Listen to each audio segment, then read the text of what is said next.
আর কেন্দ্রীয় স্বরাষ্ট্রমন্ত্রী ঠিক যে রুট দিয়ে ঠনঠনিয়া কালীবাড়ি পৌঁছলেন সেই রুটেই আজ বিক্ষোভ দেখালো কংগ্রেস। কলেজ স্ট্রিটে কংগ্রেসকে অর্থাৎ বিক্ষোভকারীদের আটকে দেয় পুলিশ।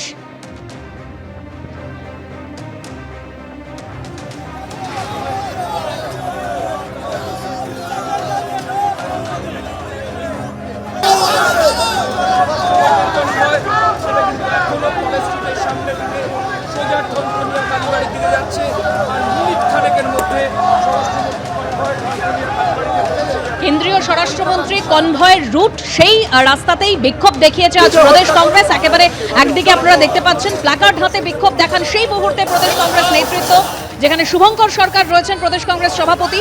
কলেজ স্ট্রিটে বিক্ষোভকারীদের সে জায়গায় অর্থাৎ একটা দিকে আটকে দেয় পুলিশ।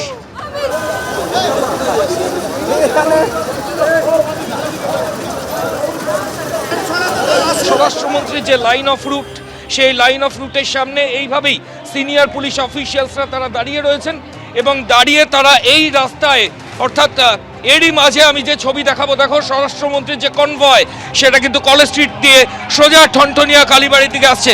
সরাসরি সেই ছবি আমরা দেখাচ্ছি। স্বরাষ্ট্রমন্ত্রী অমিত শাহ কলকাতা বিশ্ববিদ্যালয়ের সামনে দিয়ে পাস করছেন। একদিকে গো ব্যাক স্লোগান এবং অন্যদিকে দেশের স্বরাষ্ট্রমন্ত্রী তিনি ঠনঠনিয়া কালীবাড়ির দিকে যাচ্ছেন। উজ্জ্বল ঘোষ আমাদের ক্যামেরা পার্সন সরাসরি ছবি দেখাচ্ছে। দেখো স্বরাষ্ট্রমন্ত্রীর কনভয় যাচ্ছে, তিনি বসে রয়েছেন কনভয়তে গাড়িতে এবং এরই মাঝে একদিকে যেমন স্বরাষ্ট্রমন্ত্রী পাস করছেন, ঠিক অন্যদিকে প্রদেশ কংগ্রেসের তরফ থেকে কিন্তু এইভাবেই বিক্ষোভ কর্মসূচি তারা চালাচ্ছে। একদিকে প্রদেশ কংগ্রেসের গো ব্যাক স্লোগান এবং অন্যদিকে দেশের স্বরাষ্ট্রমন্ত্রীর কনভয় সেটা কিন্তু এখনো কলেজ স্ট্রিটের সামনে থেকে সোজা ঠনঠনিয়া কালীবাড়ির দিকে যাচ্ছে। আর মিনিট খানেকের মধ্যে স্বরাষ্ট্রমন্ত্রীর কনভয় ঠনঠনিয়া কালীবাড়িতে পৌঁছে যাবে। কিন্তু কলকাতা বিশ্ববিদ্যালয়ের সামনে যে পরিকল্পনা প্রদেশ কংগ্রেসের তরফ থেকে ছিল যে তারা এখানে বিক্ষোভ করবেন, তারা কালো পতাকা দেখাবেন, পুলিশ আধিকারিকরা কিছুটা দূরে তাদেরকে আটকে দিয়েছেন। ফলত অমিত শাহর কনভয় সেটা কিন্তু কোনো বাধা ছাড়াই ঠনঠনিয়া কালীবাড়ির দিকে সোজা চলে গেল। প্রদেশ কংগ্রেসের তরফ থেকে আগুন জ্বালিয়ে বিক্ষোভ কর্মসূচি শুরু হয়েছে।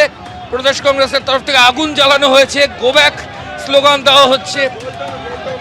সেন্ট্রাল এভিনিউতে এই মুহূর্তে সেন্ট্রাল এভিনিউর ওপরে আমরা রয়েছি। আমি উজ্জ্বলকে বলবো দেখানোর জন্য, দেখো আগুন জ্বালিয়ে এখানে প্রদেশ কংগ্রেসের তরফ থেকে বিক্ষোভ দেখানো হচ্ছে এবং পুলিশ আধিকারিকরা গার্ডরেল খুলে সামনে যাওয়ার চেষ্টা করছেন অনেকে।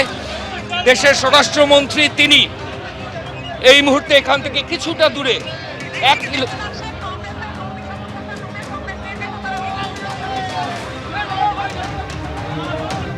দেখুন, বাঙালিকে খুন করলে, বাংলা ভাষায় কথা বললে, তাদের উপরে অত্যাচার হলে এইভাবে রাস্তায় প্রতিবাদ হবে, কেউ রুখতে পারবে না। অমিত শাহ দেশের স্বরাষ্ট্রমন্ত্রী, হোম মিনিস্টার, একটাই তাকে প্রশ্ন যে জুয়েল রানা খুন হয় বিজেপি শাসিত রাজ্যে, আপনি হোম মিনিস্টার চুপচাপ বসে থাকেন। আপনি কি বাঙালি বিরোধী?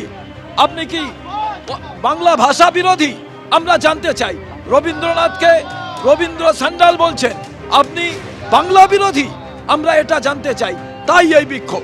আরে তবেই তো বুঝবেন যে কংগ্রেস আছে, তবেই তো বুঝতে পারবেন যে আজকে আপনারা অমিত শাহজি আজকে জানতে পারলেন যে পশ্চিমবঙ্গে এখনো কংগ্রেস বলে গুটি কয়েক প্রাণী আছে। এইসব করে নিজেদের অস্তিত্ব জাহির করে, এছাড়া আর কিছু না। ইচ্ছা নেমে পড়তো গাড়ি থেকে, তাহলে এরা আবার সেলফি তুলতে আসে, গো ব্যাক।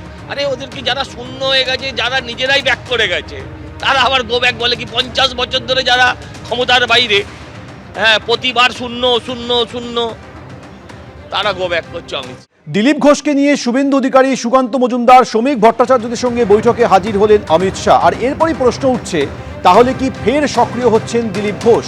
সেই জল্পনা বাড়িয়ে অমিত শাহের বৈঠকে আজ হাজির দিলীপ ঘোষ। শ্রমিক ভট্টাচার্য, শুভেন্দু অধিকারী, সুকান্ত মজুমদার, দিলীপ ঘোষ ছাড়াও আজকের বৈঠকে হাজির ছিলেন রাজ্য পর্যবেক্ষক সুনীল বনসাল, ভূপেন্দ্র যাদব, বিপ্লব দেব। 26-এর ভোটে কি দায়িত্ব তা পার্টি বলবে, প্রতিক্রিয়া বলেছেন দিলীপ ঘোষ। দিলীপ দা বহুদিন পর দলের সাংগঠনিক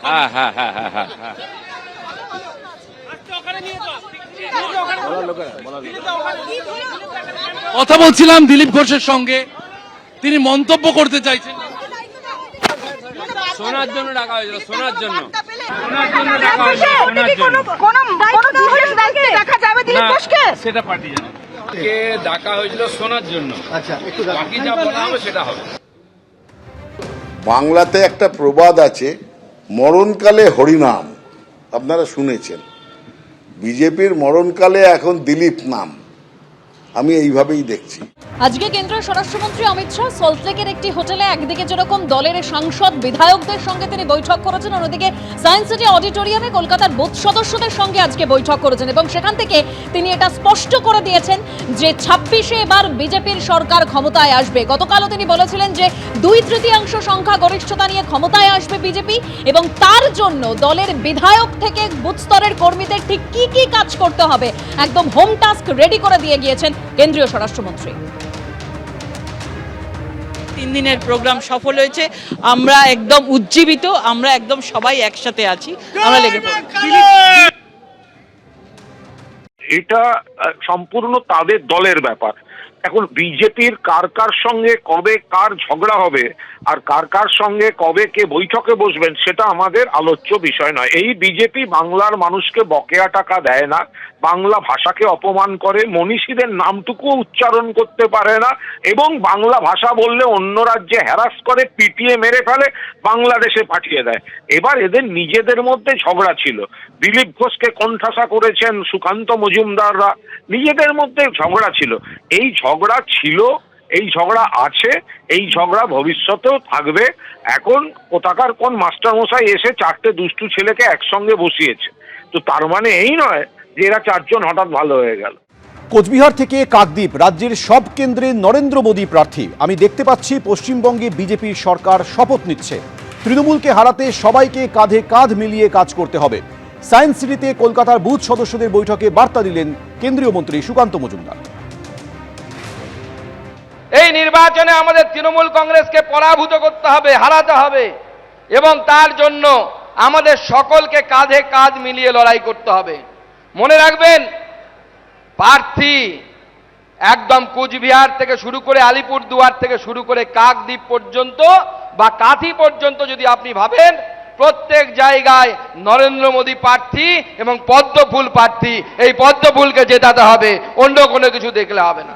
26-এ পরিবর্তন হবে, অমিত শাহর বার্তার পর ফের দাবি করেছেন বিরোধী দলনেতা শুভেন্দু অধিকারী। আর কি বলেছেন জয়প্রকাশ মজুমদার, রাখবো আপনাদের সঙ্গে। কতটা অমিত শাহের এই বৈঠক, সেই বৈঠকের আগে আপনারা কতটা উজ্জীবিত?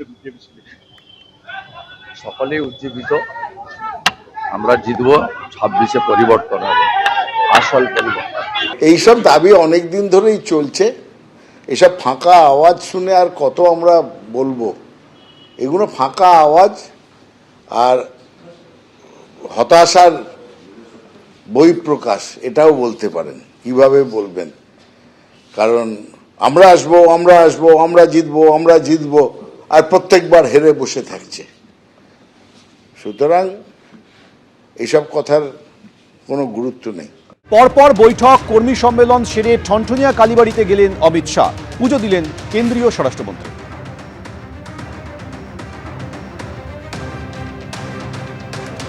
আজ সারাদিন ধরে একের পর এক বৈঠক করেছেন কেন্দ্রীয় স্বরাষ্ট্রমন্ত্রী অমিত শাহ। হোম টাস্ক বেঁধে দিয়েছেন, আগামী 2 মাস একেবারে লড়তে হবে বলে দিয়ে গেছেন কেন্দ্রীয় স্বরাষ্ট্রমন্ত্রী। তারপর দিল্লি ফিরে যাওয়ার আগে ঠনঠনিয়া কালীবাড়িতে গেলেন অমিত শাহ।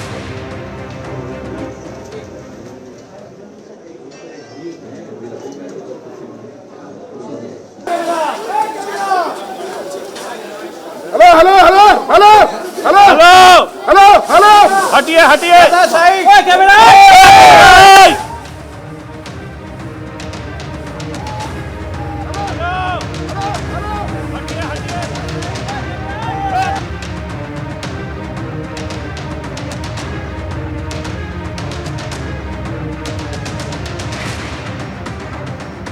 এবিপি আনন্দ, এগিয়ে থাকে, এগিয়ে রাখে।